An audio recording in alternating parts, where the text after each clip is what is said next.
Ay mga ka-inspirasyon, so heto na nga. Umpisahan natin sa Blue Guide natin. So again, ang Blue Guide ay guide lang and wala tayong tricks na gagawin. So paano ba natin siya gagamitin? Yun nga, yung sabi ko sa inyo, gagawin lang natin siyang guide pero wala tayong special na gagawin sa kanya. Ang math na kailangan natin dito is 12 by 12. Hindi natin kailangan gumamit ng 12 by 24 sa paggamit ng Blue Guide. Okay, let's start and let's go to our design space. Bago ko makalimutan, yung kopya ng ating Blue Guide is i-comment ko na lang sa comment section. Ang gawin niyo is i-click niyo yon, may dadirect kayo sa design space and then edit a copy or make a copy para magkaroon kayo ng kopya sa inyong design space. And i-save niyo yon para hindi niyo na kailangan pumunta sa account ko every time na gusto niyo gamitin si Blue Guide or si Pink Guide. Okay, let's start. So, ganito yung magiging itsura niya. Pag na-print na siya, ayan, so ang margin niya is 0.5, ganan na ganan. Kaya sabi ko sa inyo, regular lang talaga siya. Walang masyadong special na kailangan gawin. Okay, let's start sa pag-layout kung paano natin siya gagamitin. I-hide ko lang itong nasa gitna. So ito, kung ang nakuha nyo is yung merong sulat sa loob, please alisin nyo na lang. Ayan, so unflatten. Alisin natin yung nasa loob. Ayan yung text, delete natin yung text. At saka ito, nasa baba. Ayan, so ito yung pinaka-guide natin. So kung halimbawa ito yung image ninyo, kailangan i-fill in nyo lang yan sa loob ng ating guide. So huwag kayong lalagpas doon sa Blue Guide. So, napakahalaga no na hindi lalagpas. Kasi pag lumagpas na ang inyong image doon sa loob ng Blue Guide, ay mas lalaki na yung size ng inyong design. Ang mangyayari, magpo-prompt na red dito or kailangan nyo ng mag-pink guide. No? So, kung kasya naman dito sa loob ng Blue Guide, ayan, ganito siya. Nasulit na natin yung ating Blue Guide. Ganito yung magiging itsura niya. Yung mga space na maliliit, pwede nyo pa yan i-fill in ng mga stickers ninyo, like thank you stickers or any stickers na gusto nyo para hindi din masayang.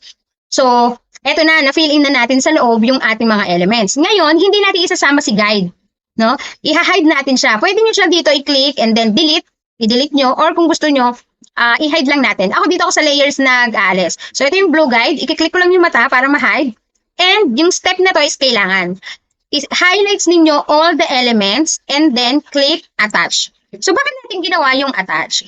Yung attach, ang use niya is to hold the place ng ating mga elements. Para pagka nag-make it tayo, hindi na siya mag-move. Kasi kung hindi siya naka-attach, ang mangyayari, mag-move yung iba sa second mat. So, manually pa natin i-arrange doon sa preview canvas. So, ayun na natin mangyari yun. And isa pa na benefits na makukuha natin pag nag-attach tayo ng ating project, ito, pag sinave natin yan and nag-print tayo ng 10 copies at nagkaroon ng halimbawa, brown out, diba? Pero kung nakasave and nakapag-print na kayo, same na same sapagkat magagamit nyo pa rin yung inyong mga na-print. Hindi masasayang. So, always attach and then save your project. Okay? Ayan. So, ganito na siya. Naka-attach na siya. And then dito, dapat wala itong red. But dito sa ating ginawa is nagkaroon siya ng red. Ito yung sinasabi ko minsan na nagkakaroon ng glitch. Okay, check natin. No? So, pasok naman siya sa loob ng Blue Guide, pero bakit siya nagkakaroon ng red? Okay, don't panic. Meron tayong solution dyan. So, yung Blue Guide natin, nakita nyo ang operation niya ay naka-basic cut. Gagawin natin siyang pen operation. So, pag naka-pen operation siya, ganun yung mangyayari sa kanya. Magkakaroon lang ng extra movement dun sa machine natin. Pero, ilang seconds lang naman yon. And then, after natin ma-change into pen operation yung guide natin, i-highlights ulit natin, and then, i-attach natin. So, makikita nyo, mawawala yung warning. Bakit natin ginawa yon? Para mawala yung warning. Kasi kung meron siyang warning, ibalik ko lang para makita ninyo. So, yung warning na to, ang sabi niya is kailangan natin i-resize yung image natin. Hindi natin ma-resize yung image natin dahil kailangan natin ng 2x2 na size ng circle. Or yung diameter ng circle natin is kailangan 2 inches. Pag nag-change page naman tayo, gagawin natin siyang A3 size, kakailanganin na natin gumamit ng 12 by 24 na mat. So, ang 12 by 24 na mat ay ginagamit natin pag lalagpas na sa A4 yung ating print and cut.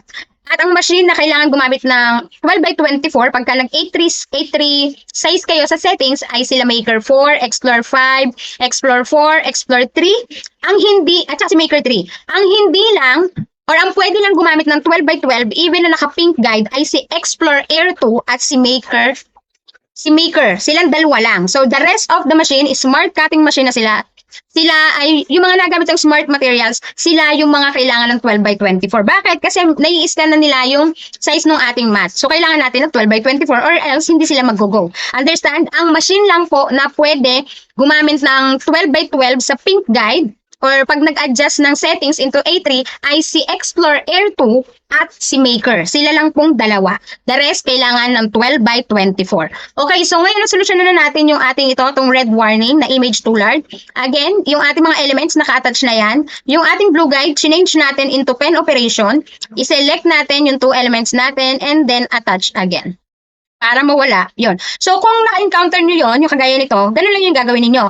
Pag hindi nyo naman na-encounter, go lang kayo. Wala na kayong kailangan na mag-change into pen operation and then attach. I-make nyo na yan. So, let's make it.